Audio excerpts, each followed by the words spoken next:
Good morning and happy Wednesday. Good to see everybody. How are you all doing today? Mr. Black Sails in the chat. Good to see you, buddy. My man Yeti. We have All Set Miner here. Give me 1 second, guys. Let's get some music on. A little bit of background music. Dan R, what's up, buddy? Who else? Mental Mining UK. I popped out the chat and apparently I can only see whoever is typing from the beginning of my stream. I couldn't see anything from before, so I don't know who else is here, but good morning. Good to see you. Retro Mike, as always. What's up, buddy? What's up? And don't hate on the bright shirt, right? Just because you can't pull it off, not my problem. Just kidding. All right, good to see you all. I'm going to be getting into the market first, and then we're going to get into some stuff on the daily. All right, so let's see. Chad Wicks, what's up, buddy? Good to see you. Chad Wicks Racing, rather. All right, let's see. What are we looking like today? Bitcoin 896, just under 29.9. Man, dropped under 30k on Ethereum, $1,900. Let's see, LTC $92. We have Doge at almost 7 cents. XRP is almost 80 cents. Holy shit. Nice. That's holding pretty good, actually. I'm kind of shocked. ETC, I wish ETC would do something. 18 bucks. That's kind of I don't know. I feel like it's been kind of dead in the water for a while. I hope that X16Q is actually very profitable, but I guess we'll have to see. All right, on the week, let's see real quick. We have 68% up XRP, 40% up Caspa. Geez, Caspa, what's that at? Almost 3.5 cents. Holy crap. Caspa's taking a big climb. That's pretty nice. That's pretty nice. What's on the day? Let's see. Caspa's up 10.6% on the day. MNT, what do we got? Mantle. Oh, that's I don't even know what this is. Mantle. Does anybody know what Mantle is? It's ranked number 40. This was up yesterday too. Interesting. On the week. It doesn't even show it on the week. Okay. Well, anyways, it's up today. If anybody's interested. Nick K, what's up, buddy? Good to see you. Dan Ruggs Gensler, my man. My man. All right, let's see. Chump is the only one that still acknowledges my presence in the chat. Well, Retro Mike, it's because, you know, you're an important guy in the space. Just saying. Don't care what anybody says about you. Let's check out the Fear and Greed Index. We were at 50 today. Literally neutral, dead center. It's been neutral forever, even though it says greed. If it's not over 70, I don't think it's greedy. That's just my opinion. All right, top 10 coins by CoinMarketCap. Bitcoin, Ethereum, Tether, XRP, BNB, USD Coin, Lotto Staked Ether. We have Cardano, Solana, and Dogecoin in the 10th spot. Let's see. Litecoin's in 13th, and the Litecoin halving is less than 14 days away, people. 13 days and 20 hours. Pretty crazy. Wednesday, August 2nd. It's getting here pretty quick. Over on Cointelegraph, Litecoin having 13 days away. So where is the LTC price rally? So you know how it is usually. It's what, buy the rumor, sell the news. Usually pumps right before, dumps right after. But I don't know. I guess I don't know what's gonna happen here. In this little article, they're just kind of talking about Bitcoin still almost a year away from the halving from its next block. Sorry. Bitcoin still almost a year away from its next block reward halving, but Litecoin miners are already bracing for impact. I'll blow this up so you guys can see it. In less than 2 weeks, Litecoin's block subsidy will drop from a 12.5 Litecoin to 6.25 per block. Whales stock up on LTC, but BTC value stays weak. Despite its fair share of controversy, Litecoin remains the 12th largest cryptocurrency by CoinMarketCap at around 6.8 billion. Well, according to CoinGecko, it's 13th, but whatever. Its miners currently rake in 7,200 LTC in block rewards daily, equal to around $670,000. That's crazy. As the halving nears, major investors appear to be seeking easy trade, with popular trader Mickey Bull Crypto and others noting whales buying up almost 60 million worth of LTC in the past 2 days. I mean, you guys can go read this if you guys would like. It's just, honestly, I don't know. I guess only time will tell. Only time will tell when it comes to halvings. Honestly, could be all over the place. But anyways, I want to listen to this. This was actually, I saw this yesterday and I just didn't have time to watch it with you guys. But this is the judge makes positive ruling for retail crypto owners, which is kind of talking about the XRP stuff and how Gary Gensler is disappointed. So let's hear what Fox Business has to say. If you guys have any questions in the chat, please feel free to just at me and we'll go from there. Let's do it. Oh boy, my music is loud. Securities and Exchange Commission Chair Gary Gensler today addressing for the first time a Manhattan District Court's decision in the agency's contentious lawsuit against crypto company Ripple.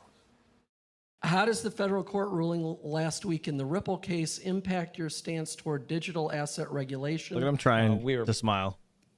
Pleased from that decision, recognizing the importance of protecting investors on the institutional investors. And while disappointed on what they said about retail investors, we're still looking at it and assessing that opinion. Regardless, the crypto world at large celebrating the judge's ruling that secondary market sales of the token XRP, which is now at 73 cents, are not securities. But the problem may not be over for Ripple. Charlie Gasparino's here. Charlie. We should back up a minute. That's off its highs. I mean, it shot up dramatically. But it was 30 cents a while ago. It was 30. I think so it was up. It's up 73% now, but it was up like 90%. I mean, look, there's the pop right there. You see, so now it's. So this was yesterday. Let's see, what was it at again? It's at 80 cents today. 80 cents today. It'll back down. Listen, it's obviously a positive ruling if you hold the XRP as a retail investor. Where this gets really muddied and bizarre, and this is Judge Torres's reasoning, which most people think is insane, is that somehow she delineates between a sale of a security to an institutional holder and a sale of security and someone who buys it blindly through I think she's got a bag of it. So that's why. all Brad Garlinghouse, the CEO, probably had to do was just, when he wanted to unload and make gazillions, all these guys became near billionaires on the sale of their native coin XRP, is just sell it to an exchange or sell it to retail on the exchange or to institutions on this exchange. It was a very strange ruling. And if you sort of extrapolated at it, it's like saying that Apple, if I go to Apple and I buy it at the IPO, that's a security. But somehow if I buy it on my Robinhood app, remember, it doesn't come from the company itself at that point. Yep. Well, that's not a security because, I'm a retail investor, and then they don't have to disclose anything to me. Think about this. I guess it is kind of weird. Judge Torres is also saying you need to disclose to the smartest investors a lot of information. But not the retail. I mean, it's just mind-boggling. So, in any event, what's going to happen here? I mean, I think it's a horrible ruling, particularly for crypto, because I'll tell you why. Again, this is a business that needs clarity, regulatory clarity, and we got these mixed rulings, and it could be appealed, and that's what I think is going to happen. I mean, we're talking to people who were very close ties to the SEC, and Gary Gensler almost said it himself. We are assessing the situation. They're most likely going to appeal it. They're going to try to appeal it to the Second Circuit, it's federal court. They're trying to get what's known as an expedited appeal. You have to ask Judge Torres to put an expedited appeal. It's known as something called an I can't say the word, interlocutory. This is why Interlocute. That's it. You got it. It was close. Say it again. No. You don't want to say. What is happening on the show right now? Interlocutory. I mean, maybe all right. Anyways, they're probably going to appeal it. So that's that. All right, let's get over to crypto world. Bitcoin dips below 30K, and Gensler, SEC, is disappointed. I mean, this was, again, they put out their stuff like later on in the afternoon, so we're watching it the next day. But regardless, it's still pretty relevant. And Yeti, hopefully soon, that's going to be a plan anyways. I got to do it this weekend, open that box and kind of go through all that stuff I picked up. Those grid seed miners, if you guys don't know, I do have a whole box of them. Bought 33 of them, $300. So I got to actually open the box. It's still, everything is still in there. All right, let's get into it. If you have any questions, let me know in the chat.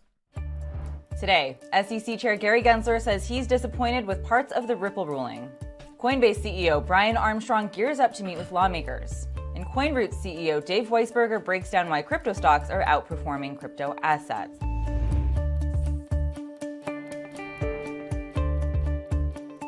Welcome to CNBC's Crypto World. I'm Tanea McKeel. Major cryptocurrencies were slightly lower today. As of noon Eastern, Bitcoin dipped about 1%, falling just under the $30,000 level. Ether traded just below $1,900. However, Ripple's XRP token rose nearly 3% after a pullback yesterday. Okay, let's talk about the top stories. SEC Chair Gary Gensler says the agency is, quote, disappointed with parts of the recent Ripple court ruling. The judge's decision marked a major blow to the SEC's efforts to regulate the crypto industry by enforcement. Ripple scored a partial victory when a federal judge ruled that it didn't violate securities laws when issuing XRP to retail investors. At an event held by the National Press Club in Washington, D.C., Gensler said the SEC was disappointed with that decision, but at the same time, he said the agency was pleased that the judge agreed Ripple should not have sold XRP directly to institutional investors. Next, Coinbase CEO Brian Armstrong is expected to meet privately with a group of lawmakers in Washington tomorrow morning. The meeting with House Democrats comes as two of the biggest crypto exchanges, Coinbase and Binance, are dealing with lawsuits brought by the SEC for allegedly failing to register their operations with the agency. After last week's XRP ruling, the chief legal officer at Coinbase told CNBC that the crypto exchange's arguments in its legal case against the SEC have now been strengthened. On Capitol Hill, Armstrong also indicated he plans to make remarks on the future of digital asset legislation. We reached out to Coinbase for information about the upcoming meeting, but didn't hear back right away. Finally, last year's crypto meltdowns, like the collapse of FTX, could lead to tougher global oversight of the industry. Yesterday, the G20's Financial Stability Board published its final recommendations for regulators on how to supervise crypto companies and markets, a first for the group. The G20 watchdog warned of broader financial risk if crypto firms are not regulated, and noted that its global regulatory framework was influenced by last year's crashes. In fact, the group revised its existing recommendations for stablecoins as a result of the fall of Terra USD and Luna last year. The 9 recommendations take into account feedback received during the watchdog's public consultation on the topic and include mandatory disclosures for the crypto industry. All right, on to our main story. The topic of crypto regulation in the U.S. is definitely front and center amid the SEC's lawsuits against exchanges, as well as Senators Lummis and Gillibrand's revamped crypto bill unveiled last week. So Crypto World's Jordan Smith spoke to CoinRoot CEO Dave Weisberger for insight. But first, the crypto exec also broke down why crypto stocks like Coinbase have been outperforming digital assets. I just want to start off by talking about what's going on with crypto-focused stocks right now. I mean, you have Coinbase, obviously, that stock is soaring this year, despite some of the regulatory challenges they're having. But it's not just... Real quick, how do you guys actually think about Cathie Wood selling a whole bunch of her Coinbase stock? I don't know if you guys knew that, but they sold like an absurd amount not too long ago. I'm wondering if she's like kind of pissed about selling it because it's been just going up, but I don't know. It's interesting. Them. I mean, you have Riot Blockchain, that's up 450% so far this year. And obviously crypto companies aren't a monolith, but broadly speaking, is this a sign that Wall Street's warming up to crypto again in the sense that they're looking at crypto businesses, or what's behind this? Well, I mean, you have to understand that stock markets are forward looking. Right? They're not looking at what is the price of Bitcoin today. What they're looking at is what could be the price in the future. And so there's two different cross currents working with regard to both of those. And they're very different situations. So let's start with Coinbase. In Coinbase's case, there was a thought at the bottom that Coinbase would be out of business. And that, the U.S. was going to regulate crypto into oblivion with Operation Choke Point and a clear intent on behalf of the extremists in the Democrats, which unfortunately are somewhat in the ascendancy when it comes to regulation. Real quick, what is the chat rate for subscribers that gets marked as spam? Douglas, you should be able to type as much as you want. You shouldn't get marked as spam at all. But I know YouTube actually has been acting up lately where it's like, even if I type like too fast, I guess, it holds it and turns it red and says it just error. I don't know. It's kind of weird, but yeah, it's nothing against you personally. It's YouTube's just acting like weird the last week or so. It's been doing that, to be honest. That they would put Coinbase out of business. And in fact, they sued Coinbase essentially saying your business is illegal. Now, I would say that I think they're going to lose that. And I think that it was a terrible political and bad strategic backfire by forcing Coinbase to defend it the way they did. There was no way to settle when you effectively tell a company your entire business is illegal. And now, between what happened with the XRP case, Coinbase's interlocutory appeal that is going on, it looks like the SEC got in over their head and went over their skis, however you want to look at it. Riot is something very different. Riot Blockchain, in fact, most of the mining sector was beaten down to a degree where it was below enterprise value, like dramatically cheaper, because nobody thought that Bitcoin mining was going to make sense. They looked at the halving, they looked at post FTX, what was going on with the price, and they're like, oh my God, Bitcoin could be going to zero. I don't see a future value in it.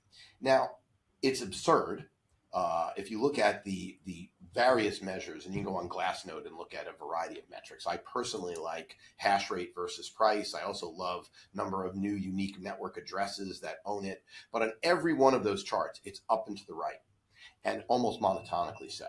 So it is very clear that the monetary policy of Bitcoin isn't going to put miners out of business. And then they got the added spike with ordinals. And now people are realizing you can build on the Bitcoin network, which of course will compensate miners in transaction fees. The reason I started this conversation on crypto stocks specifically is because I wanted to compare them to the crypto assets themselves. I mean, Bitcoin is up 80% this year, Ether's up 60%, and that's good, but it doesn't really compare to the performance we're seeing of these crypto stocks. And I guess I was asking what's driving that gap between crypto-focused companies and the crypto assets themselves, especially when you're talking about all of this future promise, all of this upside for Bitcoin.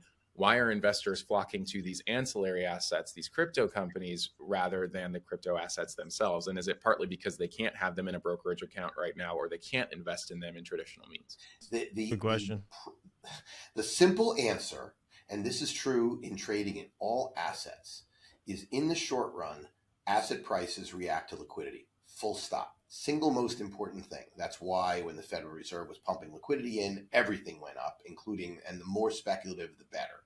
The higher the beta basically just being the rate of change of the asset to the overall market. So the more esoteric, the better it was for liquidity. Think about the liquidity that exists in the brokerage stock universe that cannot invest in Bitcoin spot. It's over $90 trillion. I'm going to repeat that, 90 trillion. That's not 10 times. That is 100 times the market cap of Bitcoin. So that brings the question of this spot Bitcoin ETF, many of these proposals that are out there. Obviously, I'm not going to ask you to read the mind of the SEC and whether they're going to approve something like this, but let's say that it does get approved. I mean, what does that mean in terms of benefits for investors on Wall Street, but also what does it mean for Bitcoin specifically? What's the upside there for Bitcoin? Well, look, first of all, I think the SEC will approve it. I think that I believe Gary Gensler is intelligent. I disagree with him on many things, but I believe he is intelligent. And I think that he can honestly say, I won by approving the Bitcoin ETF now. Because now, even though Bitcoin is a commodity and he has no actual jurisdiction over Bitcoin, he has achieved with both BlackRock and Fidelity's, and I think ARK's also filing, maybe several others, not just the ability for Coinbase, which is the market of sufficient size, and anybody else who's used by these ETFs, to report suspicious activities and potential manipulation, but also to info share who might be doing that. And so he can credibly claim that by holding out as long as he did, he has jurisdiction to keep the markets fair and orderly. And that's a massive political win for him. On the other hand, if he doesn't approve it at this point, given the fact that, and you can check this one out, I don't know exactly the numbers, I haven't looked in the last week, but a week ago, the futures ETFs was underperforming spot Bitcoin by over 30%. So either if he doesn't approve it now, when he can take the political win, he's essentially going to be on the hook for literally hurting retail investors by approving an inferior product. And so it will be a massive political loss. Let's talk about regulation very specifically there. I mean, we've talked about it for Coinbase and obviously just there with what's happening with spot ETFs. But also, I mean, we had this huge ruling between Ripple and the SEC. Can you sort of quantify what that ruling means for regulation in the U.S. or the perception of regulation in the U.S. as it stands right now? Does it provide any clarity for investors or businesses, or is the U.S. still as uncertain as it was at the start of this year? Because it seems like a lot of people were cheering this ruling, but there's still a lot of work to do. Well, there is a lot of work to do. It is not as, well, depends how you define clarity. There is no regulatory clarity for what rules will happen and what the SEC can try to do. They could play Don Quixote and tilted windmills. They basically have no chance to get an enforcement action against secondary market trading of crypto. But they have an even better chance of going after issuers who might be funding their projects directly by issuing tokens directly to accredited investors, because that was what the ruling said. The reality is tokens to have, quote, non-dilutive equity capital. Basically, those, if you're smart and you're running a project and you're a corporation, issue equity. If you're a distributed, autonomous organization, you got a bit of a problem. Because there's no clear path for funding. You would need to, keep it open source and reward developer and be completely open source about it. It's kind of a middle gray area. But what is clear, for at least until there's an appeal and an appeal is heard, there is really not a lot of risk to secondary trading of liquid tokens. So that does matter. But the best take, I think, is McHenry's take and Cynthia Lummis's take, which is this proves the need for Congress to act. And there's now an actively proposed bill in both houses. They're different, and there's issues with both. And I've talked about that chapter and verse. But the fact of the matter is, the U.S. now, it's pretty clear that we need legislation in order to clarify who can create rules. And we need a regulator to be willing to engage with the industry to create rules. Okay. That was a good conversation. It was kind of dry and a little bit low. I apologize, but there was actually a good conversation going on in the chat, so I didn't really pay too much attention to what that guy was actually saying. All right, so someone was actually asking about buying a KS3 in the chat, and someone actually made a good point. Ferry Gensler said, "Well, all right, so a KS3, it costs what, 40 grand or so? Let's just go to the site quick. What was that? Ice River." Let's see. Give me 1 second, guys. All right. Now, let's see. So, all right, KSO shop. Let's go to the KS3. All right, so the kit not gonna work. There we go. All right, so $45,000 for this KS3, right? We'll get back into the regular scheduled programming in a second, but the KS3, okay, $45,000. Ferry Gensler made a great point. So somebody asked if they should buy this, and he said, I would buy 1 BTC first. Look over at Bitcoin. It's only it's 30 grand right now. I say only, but if you're willing to spend that kind of money on, didn't mean to do that. Hold on. If you're willing to spend that kind of money on an Ice River KS3, why wouldn't you just go and buy 1 full Bitcoin? Now, again, 21 million Bitcoin ever to be created in the planet, right? 5 to 7 lost forever. There's 8 billion people in the world. The odds of, like, physically, everybody cannot own 1 Bitcoin. If you own 1 Bitcoin, you're going to be in, like, the top whatever % of the world that actually could ever own that much Bitcoin. It's pretty significant to own even 0.1 Bitcoin, right? I don't know how to do the math on that percentage, but I'll figure that out at some point. But regardless, buying a Bitcoin, I think, is, at least in my opinion, much more or less risky overall versus buying a KS3 that you're going to be paying electric for. You're going to be chasing down the ROII, right? Return on an initial investment. Because Max Volts is in the chat, I actually had to add the second I would just say ROI normally, but he gets all bitchy, so I don't want him upset before he gets to work. Max, you're welcome. Seriously though, this KS3, if you didn't get in on the first batch or a pre-release batch, kind of like Red Panda did, which Yeti also said in the chat, this unit paying itself back, like, for one, you're gonna have to mine consistently to a wallet where you could just sell it every day to try to get your money back. If you don't get your money back, it's not like you could throw wheels on this thing and drive it to work, but it did cost as much as a car. So you have a very, very high risk on top of, like, the $6 whatever a day it is in electricity to run. So there is ups and downs, and you guys need to be careful. Please, need to be careful, or break even. Oh, now you're not happy with the ROII, Max? Now I have to say break even? God, you need to make up your mind. So picky. Jesus. All right. Anyways, let's get into this. This is Altcoin Daily. #1 crypto investments mistake. This is the Crypto Crackhead comment that I made, right? So he actually goes on and talks about how people want that crazy gain that people back in the day got from Bitcoin and the reason why they chase down these lower cap coins. And it's kind of interesting to listen to. So I actually want to hear the entire conversation. I only heard like a minute or two of it. And then I was like, all right, we're going to play this in the morning. So let me, let's get this thing going. And if you guys have any questions, please feel free to ask. But yeah, I don't recommend you guys spending any kind of money like that on something like this. This is just not, it's not, I don't know, in my opinion, not smart. All right, let's do it.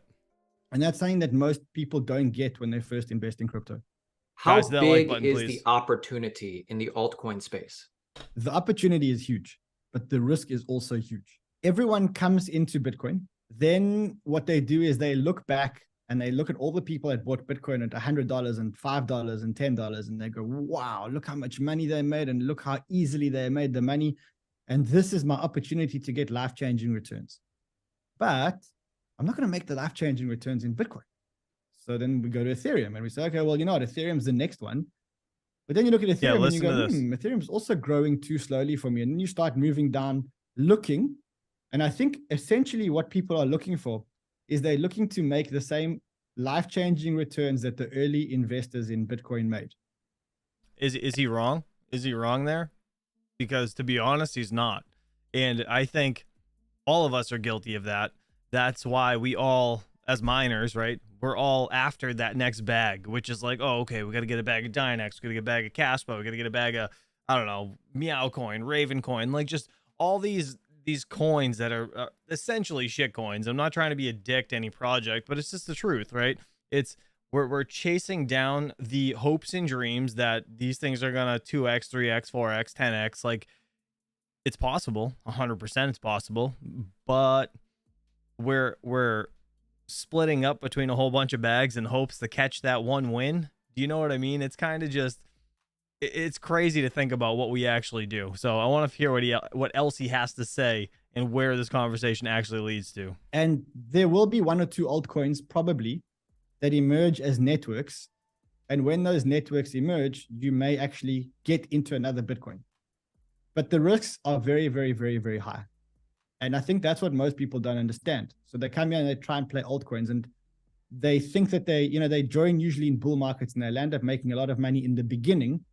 And then they think that they're geniuses because they think that wow, I'm so good at this. Like, I can make so much money. Like, look, I put $100 into it and my $100 is $300. And then they put more money into it. And then they put more money into it. And then they lose all the profits. Their houses and their cars. And the problem is that then the market crashes and then everything gets wiped out. And that's unfortunately how the cycle goes. I'm very, very, very skeptical of retail investors playing in altcoins because they do it for the wrong reasons and without understanding. And if you want to get quite philosophical about altcoins, I don't know how many people will actually understand this, but it's probably the biggest shoe that ever dropped for me was when I actually understood how risky crypto investing actually is. I'll share it with you because I think you'll understand it, and maybe some people in the audience will also understand it. So people equate crypto investing to high return venture investing. Okay, so like when you invest in crypto, you kind of think to yourself, hey, I'm a VC. I'm like the VCs. I'm now investing in these early stage companies, and I'm going to make returns when the companies grow big. What they don't understand is that when you invest in a company, you invest in a management team, you're investing in a bunch of people. And when you invest in a bunch of people, you trust that they can change course and direction if market conditions change along the way. So like you invest in a company that's, for example, starting a chat app and something goes wrong in the market and they realize that the chat apps are too saturated. They pivot their chat app to become a social media site, and that kind of works. And because you back the right team, they could pivot, right? That's what VC investing is all about. And that's why it's so important to invest in the right people. When you invest in a crypto protocol, it's an all or nothing bet. So let's just take like Ethereum, or let's say Cardano, or whatever the protocol is. If you back a team building a proof of stake blockchain, and that is what the team is going to build, and there's no pivoting. You can't then pivot that into a social media app or into a exchange, because it's like it's like playing roulette and putting your money onto one number, and you can't change while the roulette's spinning. Like, that's it. And typically, what seems like a good idea today isn't the best idea in 2 years. And unlike investing in a company where the team can pivot and use the remaining funds to do something else, generally when you invest in a crypto project, you're investing in a one protocol, one direction. And that makes investing in altcoins and crypto protocols much riskier than investing in companies. You have one roll of the dice in one vertical. And if you take a wrong bet, then there's no pivoting. The team ain't going to do a 360 or 180 and do something else, because that's not how crypto works. When you understand that, you understand that crypto investing is exponentially more risky than venture investing. And that's something that most people don't get when they first invest in crypto. It was pretty interesting, right? Just kind of hearing what, like how true that is, and how true, again, people chasing that the hopes and dreams that they'll get the 10x, 100x that, you know, people back in the day got. I just thought it was kind of relevant to the entire market as of right now, because again, with this whole Caspa thing, everybody's like, oh, the Caspa is going to go to the moon, blah blah blah. Like, we've said it a million times about a million different coins. It's just right now, it's just a hot topic. But yeah, guys, I see you still talking about the whole KS3 thing, but 45 grand, man, that's not a little bit of money. That's not chump change. You know what I mean? It's honestly not. It's a lot of freaking dough for a machine that, how much does it even yield actually? What is it? Where are we at? What does it do for 8 terahash? 8 terahash. What's let's check. Mining pool stats, Caspa. Let's see. Oh, we're not going to be doing a audit today, by the way. I have way too much stuff to do, unfortunately. We'll be back again next week doing that stuff in the afternoons, just for anybody that's wondering. But yeti.uk if you guys are interested. All right, let's go down to this. Let me blow this up. All right, so what was it? 8 terahash. What is it? Is it 8,000? Is that how that goes? Is that right? 8,000 gigahashes, right? Yes, I think so. I think I'm right. If I'm wrong, let me know in the chat. But 23, this thing was almost 3 grand. That was almost 3 grand. Look at how low it is already. Honestly, look at how low this is already. It's already 2,300 bucks. I'm not saying like that's bad. That's not bad at all, right? Like, but what's the? All right, let's see. Right, let's do calculation quick. So if it's 40, let's say 46K, right? I mean, realistically though, by the way, $46,000, you're gonna be paying closer to 60 grand for this thing, or 56 grand or something along those lines. It's gonna be insane. Taxes, tariffs, all that bullshit. You're gonna be paying close to, yeah, like 50 something, but whatever. For the sake of just the miner, we're gonna say take this, we're gonna divide this by the 2340, right, that you get a day right now. So as of right now, it says 19 days, right? Which is, yeah, no, I don't think that's even gonna happen. But again, closer to 60K if I had to guess. When it comes to taxes and tariffs, you're probably gonna be paying close to that. Divide that by the 2340.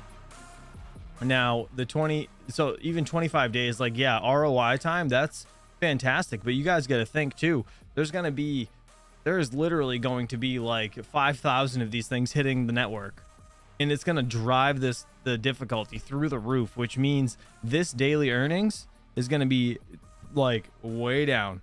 If I had to guess, it's probably going to go to, I mean, it'll be under $1,000 for sure, at least in my opinion. But it's just getting worse and worse and worse. And if you look at the Ice River site shipping date, August 1st through the 10th, that's the shipping date. Okay, it's already dropped. It's already dropped about $600 from where it was at. It was $2,900 a day. It's already dropped $600, and these things haven't even shipped yet. Kind of weird, right? Just saying, you guys do what you want, but I highly recommend you guys please don't waste or spend your money like that. If you're gonna buy something, buy I don't know, either just buy the coin or in DCA into something slowly. All right, you'll never believe who's behind CBDCs and fast payments. I want to listen to this. I've never watch this video. So I want to, if you guys are interested in it, please listen along. Hit that like button. 75 people here. This is Mr. Guy over at Coin Bureau. He's pretty intelligent. They do a great job on all their videos. So no further ado, let's jump into it. If you guys have any questions, please just add me in the chat. If this would play. FedNow will be launching in the next few days, but it's not the only fast payment system out there. Central banks around the world have been secretly rolling out fast payment systems for years, and they've been doing so with the help of the World Bank and the Bill and Melinda Gates Foundation. If that wasn't scary enough, there's almost no public information about this initiative, which goes by the name of Project FAST with 2 T's. Of course, that didn't stop Team Coin Bureau from going down the rabbit hole. So, in this video, you're going to hear everything about the plan to convert all payment systems into fast payment systems and convert all fast payment systems into central bank digital currencies. Stay tuned. Let's start with a bit of background. The World Bank is an international organization that's closely aligned with US interests. This makes sense considering that the institution was established during World War II, specifically at the Bretton Woods Conference, which also established the US dollar as the world's reserve currency. Similarly to the International Monetary Fund, or IMF, the World Bank's purpose is to issue loans to developing countries. Also, like IMF loans, World Bank loans come with lots of conditions. Recently, these conditions have focused on ensuring the United Nations Sustainable Development Goals, or SDGs, are met. If you watched our recent video about the UN's digitization report, you'll know that the SDGs appear to be the origin of dystopian ideas like digital IDs, CBDCs, and smart cities. Is this fine? The speed? I have 1.25. Hopefully it is. Let me know if it's too fast for you guys. The SDGs are also the origin of the 2030 date you keep seeing everywhere. Every country must meet the UN's SDGs by 2030. Our research suggests that the SDGs are being enforced by international organizations that represent the private sector and the public sector. On the private sector side, you have organizations like the World Economic Forum, or WEF, whose ESG investment criteria are explicitly based on the UN's SDGs. On the public sector side, meanwhile, you have organizations like the World Bank, which have been issuing loans to countries with SDG-type conditions attached. Many of these loans have apparently focused on restricting the usage of fossil fuels, which has made it difficult for some countries to get out of poverty. From what we can tell, the incentive for the private sector is greater profits, at least in theory. For the public sector, the incentive is control, mainly geopolitical control. Now, obviously, there's lots of overlap between these groups. Global governments are often lobbied by international corporations. And nowhere is this overlap more apparent than the relationship between the World Bank and the Bill and Melinda Gates Foundation. If you watched our video about digital IDs, you'll know that the Bill and Melinda Gates Foundation has been working closely with the World Bank to roll out a digital ID. As it so happens, the Gates Foundation has also been working closely with the World Bank to roll out fast payment systems. We discovered this when doing research for our video about FedNow. The World Bank has a page that tracks fast payment system development, and this is what it says. Quote, "Fast payments, also known as instant, real-time, immediate, rapid, make funds immediately available to beneficiaries and can be used around the clock on a 24/7 basis. They are supported by central infrastructures which enable banks and non-banks to connect and to build additional overlay services for end users. The Payment Systems Development Group of the World Bank has assisted more than 120 countries in modernizing their payment systems over the years and, more recently, has played a leading role in global research and technical assistance to countries on fast payment systems. Project FAST is a new milestone in this critical work, sponsored by the Bill and Melinda Gates Foundation." End quote. Which is kind of Now, weird, right? if you saw that video we made about FedNow, you'll know that it seems to be a precursor to a full-blown central bank digital currency, or CBDC, a digital currency that gives the government and central bank total control over your transactions. This got us wondering if this is true of all fast payment systems. But we quickly encountered a problem. Besides the paragraph I just quoted, there is literally no information about Project FAST anywhere on the internet. So real quick, have you guys heard of this Project Fast Payment stuff? I honestly have not heard of it until I saw this video, or the beginning of this video, and he started talking about it. That's why I thought it was kind of important to at least get the news out, because I legit have not heard of it anywhere besides the FedNow stuff. That was it. The link provided in the paragraph redirects to the Bill and Melinda Gates Foundation's website, which contains no mention of Project FAST.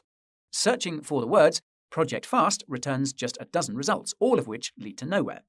Searching for the full acronym, frictionless, affordable, safe, timely transactions, yields just 3 results, all of which come from a central banking publication that mentioned Project FAST in a recent report.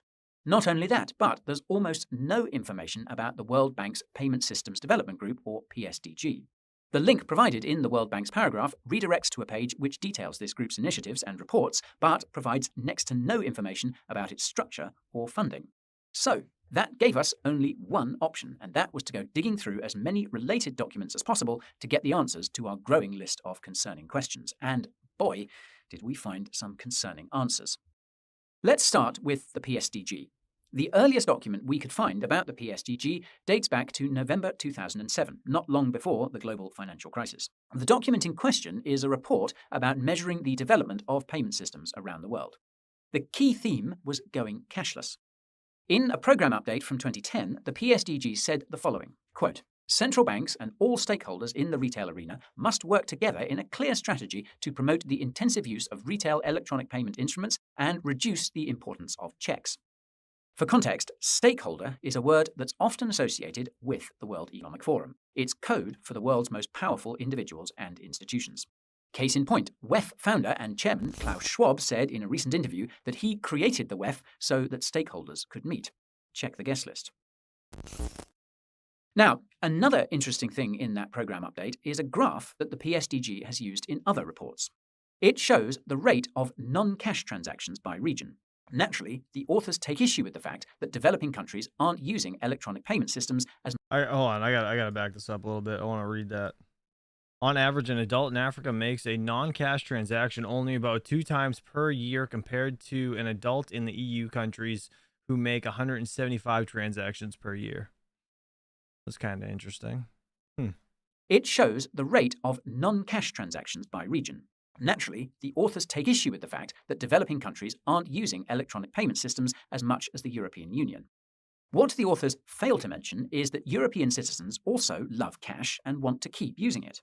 This was revealed in a survey conducted by the European Central Bank as part of its digital euro research. You can learn... Guys, hit that like button. I only get 26 likes, 69 people here. Takes 2 seconds. Appreciate you. More about that using the link in the description. I digress. Now, in case it wasn't clear enough, the PSDG seems to be focused on getting everyone off cash as quickly as possible.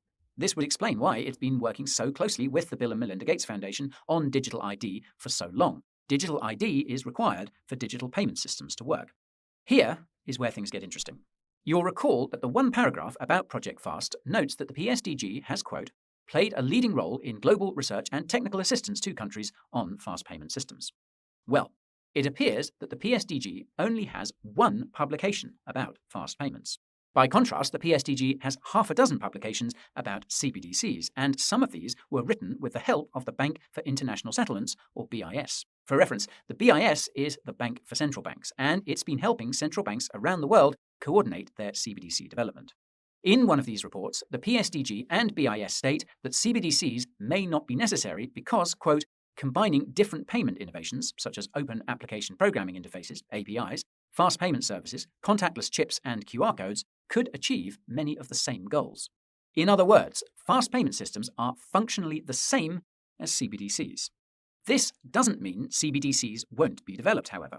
In another report, the PSDG and BIS call for, quote, interoperability between CBDC and non-CBDC systems, such as fast payment systems, RTGS systems, or other systems. RTGS stands for real-time gross settlement, by the way. And if your brain is starting to melt with all the initialisms in this video, then my apologies. You're not alone. Anyway, put simply, it appears that fast payment systems and CBDCs will be developed side by side, and they will also be interoperable. The report written by the PSDG and BIS... Again, like I said, CBDCs I don't think are going to be... We're not going to have a choice. It's going to come whether we want it to or not. Yes, suggests that this interoperability will be both domestic and international, setting the stage for a global CBDC system as envisioned by the BIS. More about that in the description. Moving on. Now, when it comes to Project FAST, the project appears to have begun in January 2021. This is when the World Bank first announced that it would be putting together a fast payments toolkit to, quote, inform policy and implementation choices for fast payment systems around the world. The authors of the announcement note that, quote, the toolkit is based on desk research and consultations with more than 65 stakeholders around the world, including regulators, standard-setting bodies, operators, system participants, and industry bodies. remember what stakeholders means. Oddly enough, the toolkit in question appears to be Project FAST itself, meaning that the Bill and Melinda Gates Foundation has been a key, if not the key player in this initiative. The first report on the Project FAST website dates to September 2021, which is also when the page was first archived. Most of these reports aren't that interesting or relevant, but there are a few which are. The report about messaging standards, the report about interoperability, and the report about cross-border payments. When you put the three together, what you get is more evidence of an emergent global CBDC system. First, the messaging standards. Quote, ISO 20022 is the most standardized message with predefined structure, syntax, and format, followed by ISO 8583 and proprietary messages. If you watched our aforementioned video about FedNow, you'll know that it uses the ISO 20022 messaging standard. You'll also know that some cryptocurrencies are also compliant with the ISO 20022 messaging standard, meaning they are theoretically interoperable with fast payment systems and CBDCs. This is either bullish or bearish, depending on who you ask. The list of cryptos includes XRP, XLM, and Algo. What you may not know is that 40 countries have a form of fast payment system already, and almost all of them are compliant with the ISO 20022 standard. The World Bank's datasheet notes that most fast payment systems were introduced in 2017 and 2018, presumably because of cryptocurrency. Next, the interoperability. Quote, a CBDC network and a fast payments network do not necessarily have to compete. One potential option in this space would be using a CBDC as a settlement currency for a fast payment system. This may be particularly attractive in a cross-border context where settlement risk is high today due to slow and inefficient processes for cross-border payments. FYI, using a CBDC as a settlement currency seems to be the direction that the Fed is headed with FedNow. The FedNow that's scheduled to be released later this month is just the first iteration of many more to come. It's possible, if not likely, that other fast payment systems already have similar roadmaps. And finally, cross-border payments. Quote, stakeholders developing a cross-border fast payment system, FPS, should account for the introduction and expansion of CBDC to determine the feasibility of including CBDC in a cross-border FPS arrangement. This includes the development of flexible interfaces as part of a cross-border FPS arrangement that would allow for a future linkage with a CBDC network. In sum then, fast payment systems will eventually become CBDCs, and all CBDCs will integrate globally. Then again, this is mostly circumstantial evidence. What we need is a smoking gun, something that proves that fast payment systems will become CBDCs and converge to create a global CBDC system.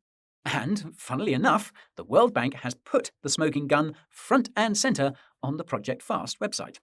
The smoking gun in question can be found in a report that the report page notes as the, quote, main report. It was published in September 2021 and contains a section about the future of fast payment systems. Here are some of the highlights. Quote, crypto assets appear to be on the rise globally, including some that certain individuals and firms consider to be a medium of exchange. If these crypto assets with payment capabilities gain more mainstream acceptance, a question will arise as to whether or how they shall or could become interoperable with existing payment systems, including fast payments. Now, this is significant, and not just for the cryptos that are already interoperable with the ISO 20022 standard. In theory, central banks could replace stablecoins with fast payment systems and CBDCs. In practice, this would be a very bad outcome because it means all crypto prices would be controlled. And that is why we need to build a decentralized stablecoin that can't be controlled ASAP. Another highlight. That's crazy. Quote, recently, the industry has been giving more thought to how programmability could be integrated with fast payments.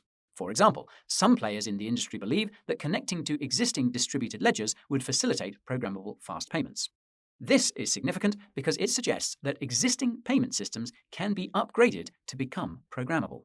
For those unfamiliar, programmability makes it possible for the central banks and governments to control your payments, what you can buy, when you can buy it, etc., etc.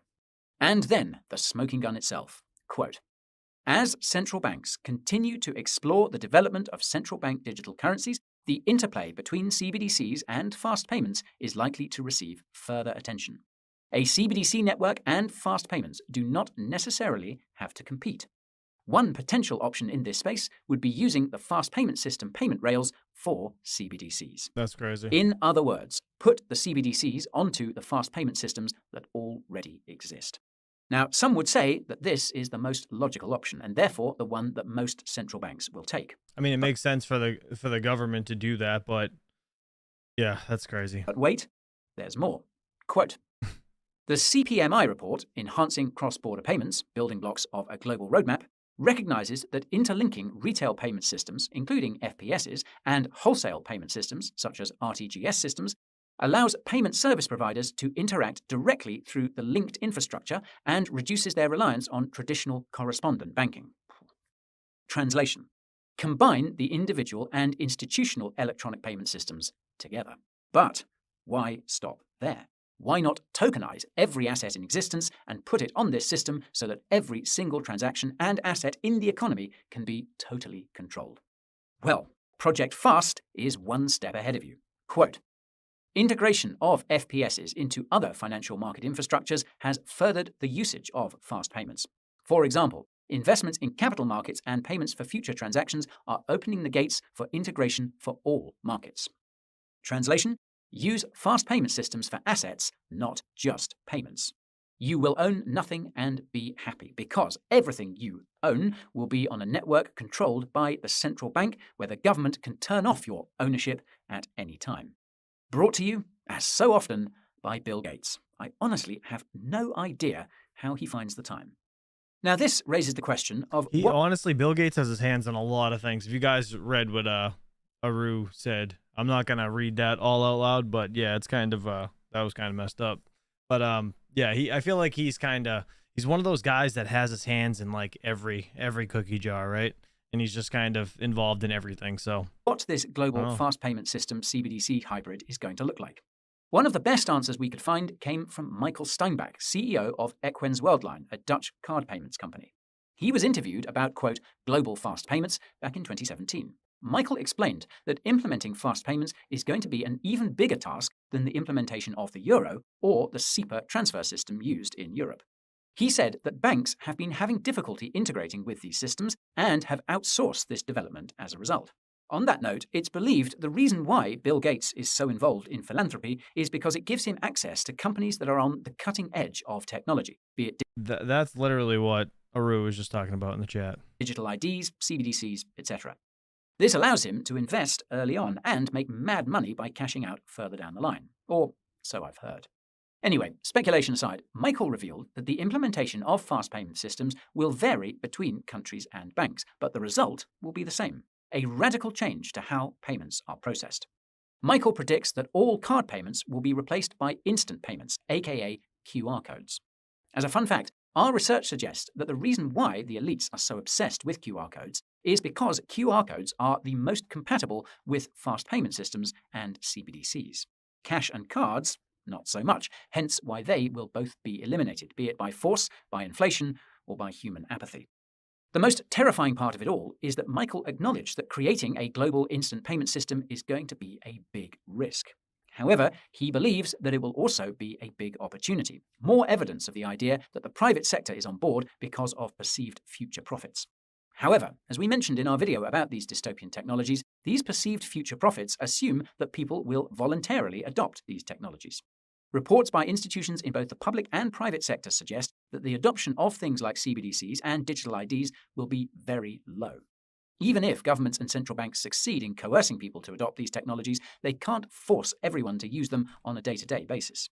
The caveat with fast payments is that most people have no idea that when they sign up to use them, they're signing up for a CBDC in the future.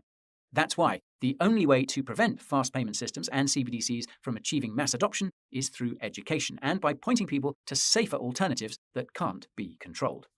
The fact that Project FAST tacitly recognizes crypto as a competitor to these systems suggests it is one alternative. But again, this assumes that the cryptocurrencies in question are truly decentralized. As I've mentioned many, many times before, most cryptocurrencies are not that decentralized, and we have yet to develop a truly decentralized stablecoin that can be a direct competitor to fast payment systems and CBDCs. Never mind all the hurdles to user adoption, like objectively bad user interfaces. That said, I'm confident that a truly decentralized stablecoin will come around before it's too late. Take a second to consider that Michael made all those comments way back in 2017, and we're only just starting to see fast payment systems and CBDCs get off the ground. Crypto has a head start and is much faster. All we need to do is keep up the pace, and we will win the race. And that's all for today's video. If you found it informative, shout out to Mr. Guy over at Coin Bureau. That was pretty interesting, actually, and kind of strange how Bill Gates is like literally into everything. I gotta go back and like all these videos because I'm not a dick, and I hit the like button. Max, I know you didn't hit it. You better hit it, all right? Just kidding. All right, guys. Anyways, does anybody have anything else questions-wise in the chat? Let's see. Apparently, the hobbyist is giving Joker Miner some shit. Well, you just ask him about that Bitcoin block he hit, and then he'll stop giving you shit. All right, let's see. What else we got? Chadwick's racing. Oh, damn it. Dislike. It's all right. As long as you guys hit something. Some engagement's nice, right? It's better than nothing. All right, Mr. Network Bits, have a good day, buddy. Appreciate you. Sorry for missing anything. If I missed anything, I had to change that. Damn. That song is too upbeat for me. I know you guys can barely hear it, but it's all right. All right, let's see. Let's see if there's anything I missed in the chat. I'm going to scroll through quick. Guys, don't forget the Litecoin halving is less than 2 weeks away. Less than 2 weeks away, as you guys can see. 13 days, 19 hours, 39 minutes. It's I don't know what's gonna happen to the price. Nobody ever does, but it's one of those things. Just kind of, I guess, watch out for the buy the rumor, sell the news type stuff, right? That's just my opinion. But yeah, I don't know. I guess we'll have to see. I really don't advise anybody to buy this KS3. If anybody's really looking into it, please be smart. Be smart. We have 8,000 gigahashes, which will bring you that per day as of right now. But you got to think, right? So real quick, like this is going off of the price of Casper right now. And I was thinking about this as I was watching the last video. Let me see. This would go off of the actual price of Casper now, right? At 3 cents or whatever it is. What is it at? 3.5 cents? So at 3.5 cents, I was thinking about that. That's crazy. That's crazy. At 3.5 cents. This was at 2.5 when this thing was at $3,000 or $2,900 per day, which is kind of interesting. So that's also something to think about. Just saying. It already bumped up a penny and it's still down $600. Interesting, right? Interesting. Budweiser, he's here. Where is he? Let's see. Solar Miner in Spain. Just watch Terahash video from last night. They mentioned your how to mine Dynex. Does it include where to get the wallet? Yes, Mr. Solar Miner in Spain. So right here, I show in my video, I show this site. This is yeti.uk. All right, I have it in the description as well. I'll put it in the live chat. If you go to the Dynex tab, which is down here, you can see this is the last or latest revision of the wallet that Mr. Yeti did scans on. And if you go to the GitHub right here and you click on the link, it'll bring you to the GitHub for the wallet app. You just scroll down and download the Windows or Ubuntu, whatever you got. But yeah, this is the safest way to do it because, you know, like just make sure it matches, you know, 2.2.2 Rev B. Make sure it matches. That's exactly the one that we scanned. Everything seems legit. No viruses in it, so you should be good. So feel free, read all this stuff, and yeah, go to download it. But yeah, this is kind of where we put all of the audits for all of these wallets and coins, just to make sure you guys are safe and you're not downloading some bullshit.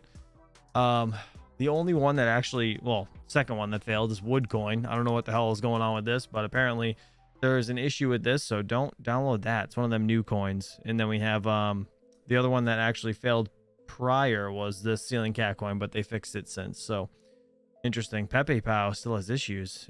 Interesting. Version 0.5. Huh. Interesting. Well, yeah, guys, go check that out if you guys are interested in being safe when you download stuff. Let's see. Chili, I'm making $40 a day on my KSO. Nice. 40. Are you sure? Oh wait, it was 100 gigahashes. Yeah, you're not making that much, buddy. 26 bucks a day. Right here. On the KSO, it's 100 gigahash.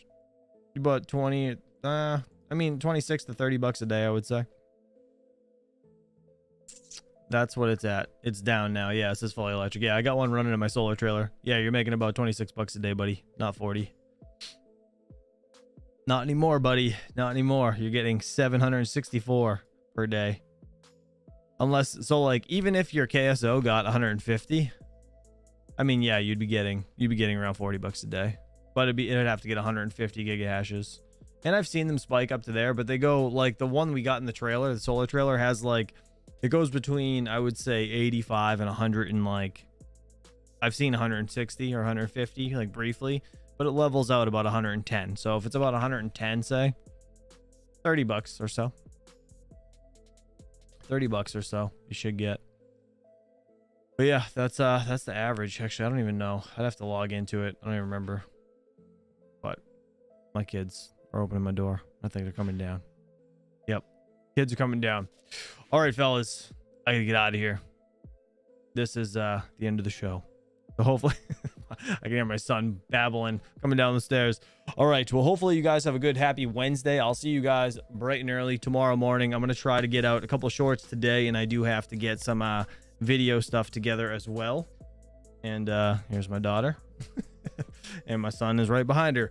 So you guys have a good day. I need to get back to daddy duty. Enjoy your day at work. Happy hump day. I'll see you guys soon. Peace out.